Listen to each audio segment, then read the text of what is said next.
World's best law of attraction money and success coach అయిన ప్రముఖ షేక్ అన్వర్ గారిచే మే 18th హైదరాబాద్ లో జరగబోయే one day magic of law of attraction and millionaire mind workshop కి register చేసుకోండి. Welcome to Sumanti. నేను మీ సుమంటి వినాగ్. చాలామంది గోచార రీత్యా కనుక మనం చూసుకుంటే మ్యారిటల్ లైఫ్లో కొన్ని దోషాలు శాపాలు ఉండేటువంటి అవకాశం ఉంటుంది. వేదిక్ ఆస్ట్రాలజీ అటువంటి వాటికి ఏం చెప్తుంది? ఈరోజు మనతో పాటు వేదిక్ ఆస్ట్రాలజీ ఉమాగారు ఉన్నారు. అది వారి మాట్లాడాలని తెలుసుకుందాం. నమస్కారం ఉమాగారు. నమస్తే నాగరాజు గారు. వేదిక్ ఆస్ట్రాలజీ ప్రకారం కనుక మనం చూస్తే ఏ మ్యారిటల్ రిలేషన్షిప్లో అయినా సరే కొన్ని థింగ్స్ వల్ల డెఫినెట్గా గొడవలు జరిగే అవకాశం ఉంటుంది.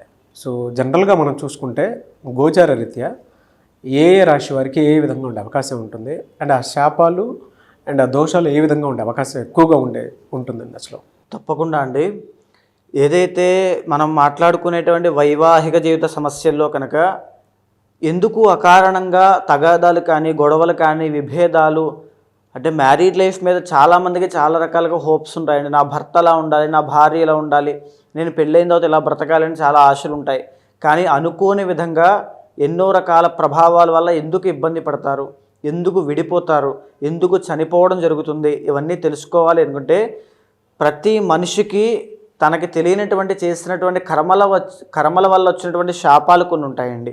ఆ శాపాల మూలకంగానే ఈ యొక్క మ్యారీడ్ లైఫ్లో ఇబ్బందులు వస్తూ ఉంటాయి. ముఖ్యంగా మనం చూస్తే మొదటిది విత్త శాపము అని చెప్పబడింది.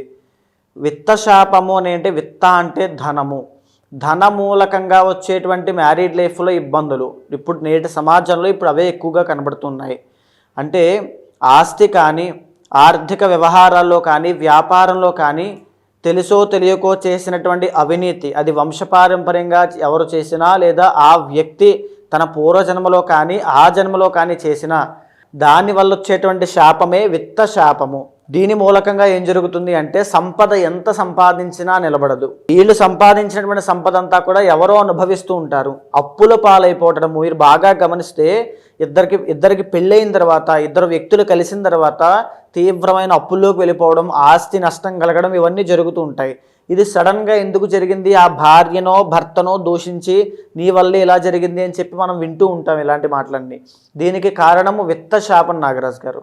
ఈ విత్త శాపం ఉండడం మూలానే, అది కలగడం మూలానే వైవాహిక జీవితంలో ఇబ్బందులు వస్తాయి. సో దీని మూలకంగానే అప్పులు పాలైపోతుంటారు. తాకట్లు పెట్టేసి ఇళ్ళు అమ్మేసుకోవడము, ఆస్తి నష్టం అవ్వడము, వ్యాపార నష్టాలు రావడము, ఆరితేరినటువంటి బిజినెస్లో కూడా తీవ్రమైన ఇబ్బందులు పడడం లాంటివి దీని మూలకంగానే జరుగుతుంటాయి. దీని మూలకంగానే మ్యారీడ్ లైఫ్లో తీవ్రమైన ఇబ్బందులు వస్తూ ఉంటాయి.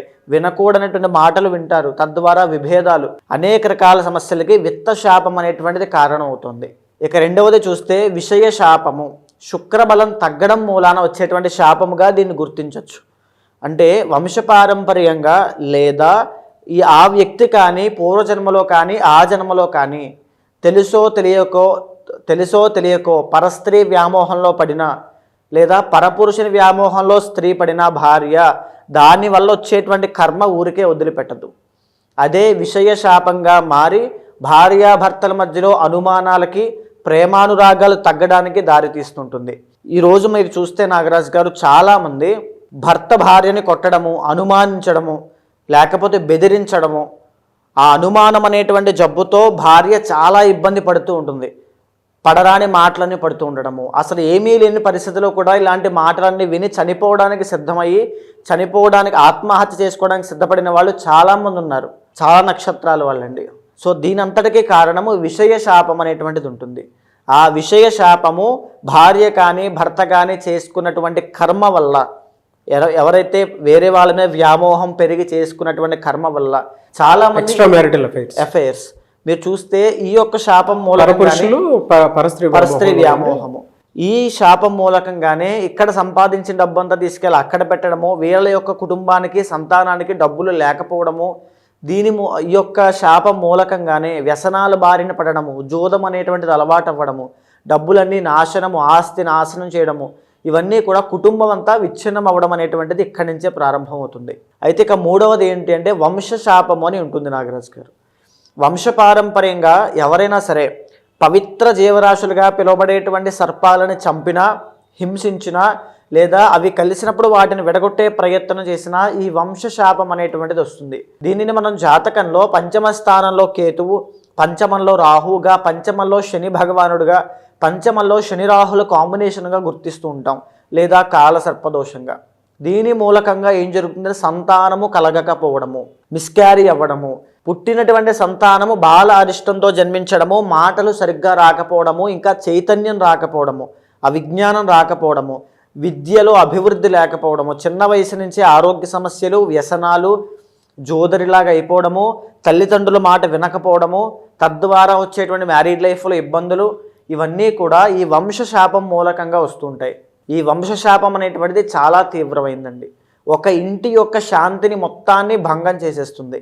ప్రశాంతంగా ఎవరు ఉండలేరు. తరువాత 4వది కర్మవశము అని ఉంటుందండి. కర్మవశము అని అంటే ఉదాహరణకి భార్యాభర్తలు జాతకాలు చూసుకుని చేసుకున్నా, చూసుకోకుండా చేసుకున్నా, లవ్ మ్యారేజ్ చేసుకున్నా, ఇద్దరి యొక్క మనస్తత్వాలు కుదరకపోవడము, ఈగో ప్రాబ్లమ్స్కి వెళ్ళడము, నువ్వా నేనా అనేటువంటిది, ఇద్దరికి డబ్బులుంటాయి, ఇద్దరు కుటుంబాలు బాగుంటాయి, వీళ్ళకి ఒకరికొకరు నచ్చదు అంటే బిఫోర్ అండ్ ఆఫ్టర్లా ఉంటుంది. గొడవలు అవ్వడము, పెద్ద మనుషుల దగ్గరికి వెళ్ళడము, విడాకులు, లేదా పెళ్ళైనటువంటి వెరీ షార్ట్ పీరియడ్ ఆఫ్ టైంలోనే వైధవ్యం అనేటువంటిది కలగడము, అంటే భర్త చనిపోవడం లాంటివి జరుగుతూ ఉంటాయి.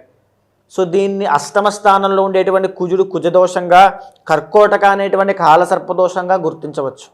అష్టమ స్థానంలో రాహు, ఈ యొక్క కేతు ప్రభావం వల్ల. ఈ యొక్క కర్మవశం అనేటువంటిది ఎవరికైతే ఉంటుందో వాళ్ళు ప్రశాంతంగా ఉండలేరు. Within 1 year తిరగకుండానే విడిపోతుంటారు. ఇది కర్మవశం. పూర్వజన్మలో చేసుకున్నటువంటి కర్మ, తరతరాలుగా వచ్చినటువంటి కర్మ, ఎక్కువగా సంతానాన్ని పొందడము, ఇవన్నీ కూడా శాపాన్ని గుర్తించేటువంటి విధానంగా మనం చెప్పచ్చు. అయితే ఈ యొక్క కర్మశాపాన్ని ఇంకా మనం గుర్తించాలి అంటే భార్యాభర్తలు దూరం అవ్వడం అండి. ఐదర్ భార్యకి యాక్సిడెంటే దూరం అయినా, తీవ్రమైనటువంటి ఆరోగ్య సమస్య చిన్న వయసులో పెళ్ళైన తరువాత వచ్చి దూరమైనా, భర్తకి ఆరోగ్య సమస్య వచ్చి దూరమైనా, యాక్సిడెంట్స్ ప్రమాదంలో గురై దూరమైనా, ఎలాగైనా సరే వాళ్ళిద్దరూ కలిసి ఉండడం అనేటువంటిది జరగదు. డివోర్స్ అయినా అవుతారు. డివోర్స్ అయినా, విడిపోవడమైనా, పెద్ద మనుషులు, తగాదాలు, కేసులు, కోర్టు, ఈ యొక్క సెటిల్మెంట్లు, ఇవన్నీ కూడా కర్మవశంలోకి వస్తాయి. నాగరాజ్ గారు, గోచర రీత్యా కనుక మనం చూసుకుంటే మీరు చెప్పినటువంటి ఈ 4 ఏవైతే ఉన్నాయో, దోషాలు కానివ్వండి, లేదంటే శాపాలు కానివ్వండి, జనరల్గా మనం చూస్తే ఈ మీనరాశి వారికి ఏ విధంగా ఉంటుంది మ్యారిటల్ లైఫ్లో? తప్పకుండా అండి. ఏదైతే మీనరాశి వాళ్ళు ఉన్నారో ద ఒరిజినల్ కాస్మిక్ రాశి అండి వీళ్ళది. జనరల్గానే దైవత్వం అనేటువంటిది ఎక్కువగా ఉంటుంది. అంటే అవుట్ ఆఫ్ ది బాక్స్ అండి. వాళ్ళ యొక్క ఆలోచన కానీ వాళ్ళ జీవన విధానం కూడా అంతు చిక్కని విధంగా ఉంటుంది. దైవత్వానికి, స్పిరిచువాలిటీకి, వైరాగ్యానికి అన్నిటికీ కూడా దగ్గరగా ఉంటాయి.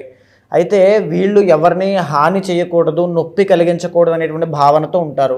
కానీ వీళ్ళకి అలాంటి గొప్ప గొప్ప వ్యక్తులకు ఎప్పుడూ మ్యారీడ్ లైఫ్లో ఇష్యూస్ వస్తూ ఉంటాయండి. మనం ఎలాంటి పర్సనాలిటీస్ చరిత్రలో చదివినా సరే. 7th and 10th లార్డ్ బుధుడు అవ్వడం మూలాన మ్యారీడ్ లైఫ్లో ఒక పట్టాన ఒక రిలేషన్ అనేటువంటిది ఉండే అవకాశం ఉండదు. ఈవెన్ లవ్ ప్రాబ్లం కూడా వీళ్ళకి అందుకే ఉంటుంది. మీనరాశి వాళ్ళకి సంబంధించి మ్యారీడ్ లైఫ్ మీద కన్నా కెరీర్ మీద, చేసేటువంటి పని మీద, తరువాత దైవం మీద, పెళ్ళి వద్దులే, నాకు పెళ్ళి సంసార బాధ్యతలు వద్దు అనేటువంటి ఒక వైరాగ్యము, డిటాచ్మెంట్ ఫీలింగ్ కలిగే అవకాశాలు కూడా ఎక్కువ ఉంటాయి. సో దాని మూలకంగానే ఒకవేళ భర్త మీనరాశికి సంబంధించి ఉన్నారనుకోండి, ఆయన ఈ భావనతో ఉన్నప్పుడు భార్య నన్ను సరిగ్గా చూసుకోవట్లేదు, ఆయన ఎప్పుడు ఇలా ఉంటారు అలా ఉంటారు అనేటువంటి ఒక సాటిస్ఫాక్షన్ లేనటువంటి భావనతో ఉండేటువంటి అవకాశాలు, ఇదంతా కర్మవశం వల్ల కలుగుతుంది. కానీ నిజానికి అలాంటి వ్యక్తి చాలా గొప్ప వ్యక్తి అయినప్పటికీ కూడా ఈ బాధ అనేటువంటి దేనికి వస్తుంది అంటే కర్మవశం మూలకంగా వస్తుంది. గృహస్థాశ్రమాన్ని తీసుకున్నటువంటి ఒక మీనరాశి జాతకులు ఎవరైనా సరే సంసారానికి సంబంధించి, దీనికి సంబంధించి జీవితాన్ని కాకుండా వెళ్ళిపోవాలి, సన్యాసంలో కలిసిపోవాలనే భావన ఏమైనా ఉన్నట్లయితే అది ఆయనకి పూర్వజన్మ పుణ్యం వల్ల ఉన్నప్పటికీ కూడా భార్యకి అది ఒక కర్మవశం వల్ల కలుగుతుంది. అలాంటిది ఎవరైనా సరే మీనరాశి వాళ్ళలో చాలామంది దీనికి సంబంధించి ఉంటారు. కొంతమంది ఏమిటి అని అంటే 2+ రిలేషన్స్ అండి, విషయ శాపము, 2 more రిలేషన్స్ అనేవి ఎక్కువగా ఉంటాయి, బ్రేకప్స్ అనేవి ఎక్కువ ఉంటాయి, రిలేషన్స్ ఎక్కువగా ఉంటాయి. ఎవరిని ఒక పట్టాన ఒక చోట స్టాండర్డ్గా వాళ్ళ యొక్క రిలేషన్ అనేది ఉండదు. భార్య మీద వాళ్ళ యొక్క వ్యామోహం అనేటువంటిది, ఆ సంసార బాంధవ్యం అనేటువంటిది ఉండదు. సో ఏంటి అంటే పరస్త్రీ వ్యామోహం కానీ ఇవన్నీ ఎక్కువగా ఉండడం జరుగుతూ ఉంటుంది. దీని మూలకంగా మ్యారీడ్ లైఫ్లో ఇబ్బందులు వచ్చి విడిపోయిన వాళ్ళు చాలామంది ఉంటారు. ద్వికళత్ర యోగం అనేటువంటిది పడుతూ ఉంటుంది. అది విషయ శాపం మూలాన, కర్మవశం మూలాన కలుగుతూ ఉంటుంది. ఒకవేళ మీనరాశి వాళ్ళు పెళ్లి చేసుకునే ముందు ఖచ్చితంగా మీ జాతకంలో లగ్నాన్ని, సప్తమాధిపతిని 2, 7, 11 ఈ 3 హౌసెస్ని నవాంశని బాగా గమనించండి. ఎందుకు అంటే మీరు పెళ్లి చేసుకునేటువంటి వ్యక్తి మీతో బ్రతికినంత కాలం ఉండాలి. అలాంటి వ్యక్తి ఎటు డీవియేట్ అవ్వకుండా మంచి వ్యక్తిని చేసుకునే విధంగా చూసుకోండి. ఒకవేళ మీ యొక్క స్వంత జాతకంలోనే ఇలాంటి దోషం ఏదైనా ఉంటే కనుక దానికి తగినటువంటి పరిహారములు వెంటనే ఆచరించిన తరువాతనే పెళ్లి చేసుకోండి. సో 2 దోషాలు ఉంటాయి వీళ్ళకి ఇప్పుడు. ఉంటాయండి ఖచ్చితంగా. కర్మవశము, విషయ శాపము అనేటువంటివి 2 ఉంటాయి. కర్మవశంలో కొంచెం డీటెయిల్గా చెప్పండి, అంటే ఏ విధంగా ఉండే అవకాశం ఉంటుంది? కర్మవశము అని అంటే ఉదాహరణకి ఈ వ్యక్తి యొక్క ప్రవర్తన వల్ల, ఈ వ్యక్తి ఇంట్లోంచి వెళ్ళిపోవడం వల్ల కానీ, లేకపోతే ఈ వ్యక్తి యొక్క ప్రవర్తన బిహేవియర్ నచ్చకపోవడం వల్ల విడిపోయి వేరే వ్యక్తిని చేసుకునేటువంటి అవకాశం ఎక్కువగా ఉంటుంది. అది కర్మవశం వల్ల ఆ గొడవలు ఒక పట్టాన తెవలదు, ఒక పట్టాన విడిపోరు, ఒక పట్టాన కలిసి ఉండరు. సో మీకు అర్థమైందా? ఏ ప్లానెట్ స్థానం వల్ల? బుధుడు యొక్క ప్లానెట్ అండి. అంటే ఆయన యొక్క అది సాఫ్ట్ ప్లానెట్ అండి బుధుడు. అంటే బుధుడు ఎప్పుడు కనిపించినా 2+ అనేది సూచన చేస్తూ ఉంటారు. 7th and 10th lord. మనం మాట్లాడుకుంటే మీనరాశి వాళ్ళు బిజినెస్ మైండ్ అని, ఎన్ని multiple source of income, multi tasking అని మనం మాట్లాడుకున్నామండి. ఈ 7th హౌస్కి ఎప్పుడైతే రిలేషన్ ఉంటుందో 2+ రిలేషన్స్ అనేవి ఎక్కువగా ఉంటాయి. అది తెలిసిన తర్వాత గొడవలు స్టార్ట్ అవ్వడము, విడిపోవడానికి చాలా ఇయర్స్ పట్టడము, అది విడిపోవడము, మళ్ళీ వేరే రిలేషన్లోకి ఎంటర్ అవ్వడము, మళ్ళీ ఇంకొకటి, ఈ రకమైన ఇబ్బందులు, ఈ తగువులు ఎక్కడెక్కడ తిరుగుతూ ఉంటారండి మీనరాశి కర్మవశం మూలకంగా. అదే విషయ శాపం అనేటువంటిది కూడా దీంట్లోకి వస్తుంది. వేరే రిలేషన్లోకి వెళ్ళిన తర్వాత అది తెలియడము, ఆ పరస్త్రీ వ్యామోహము, ఇవన్నీ ఉండడం మూలానే ఇబ్బందులు ఎదురవుతూ ఉంటాయి. ఇది పెళ్ళైన తర్వాత కానీ బయటపడదు. సో దీన్ని గుర్తించేటువంటి విధానమే జ్యోతిష్ చక్రంలో ఏదైతే సప్తమాధిపతి, ద్వితీయాధిపతి, లాభాధిపతిని బట్టి మనం గమనించి, నవాంశ బట్టి గమనించి ముందుగానే జాగ్రత్తలు తీసుకోవడము. ఎలా సార్ దీనికి రెమెడీ ఏమైనా ఉంటుందా పర్టికులర్గా? ఉంటుందండి ఖచ్చితంగా. ఏమిటి అంటే బుధుడి యొక్క బలం పెరగాలి అంటే ఎప్పుడైతే మగవాడి యొక్క జాతకంలో శుక్రబలం లేనప్పుడే 2+ రిలేషన్స్ అనేవి ఉంటాయండి. శుక్రబలం ఉన్నటువంటి జాతకులు ఎవరూ కూడా 1 woman man అంటూ ఉంటాం కదా, ఒక స్త్రీతోనే ఉంటారు. ఆ శుక్రబలం లేకపోవడం మూలానే ఇబ్బందులు వస్తాయి. శుక్రబలం పెరగడం కోసం మహాలక్ష్మి ఆరాధన, పెళ్ళైన తర్వాత డైమండ్స్ పెట్టుకోవడము, డైమండ్స్ ధరించడము, ప్రతిరోజు కూడా శుక్రుడికి సంబంధించిన స్తోత్రము చదవడము, బొబ్బర్లు శుక్రవారం నాడు దానంగా ఇవ్వడము, ఇవన్నీ చేస్తూ ఉండాలి. అదే ఆడవాళ్ళ విషయంలో ఈ దోషం పడుతుంది అంటే కుజుడికి సంబంధించిన దోషం ఉండడం మూలాన వస్తుంది. ఈ కుజుడికి సంబంధించి బలం పెరగాలి అంటే సుబ్రహ్మణ్య స్వామి యొక్క అనుగ్రహం కోసం ప్రార్థన చేయాలి. కుజుడికి సంబంధించిన స్తోత్రములు చదవాలి, కందులు దానంగా ఇవ్వాలి, మంగళవారం నాడు ఉపవాసం ఉండాలి. ఇలా అనేక మార్గములు ఉన్నాయి.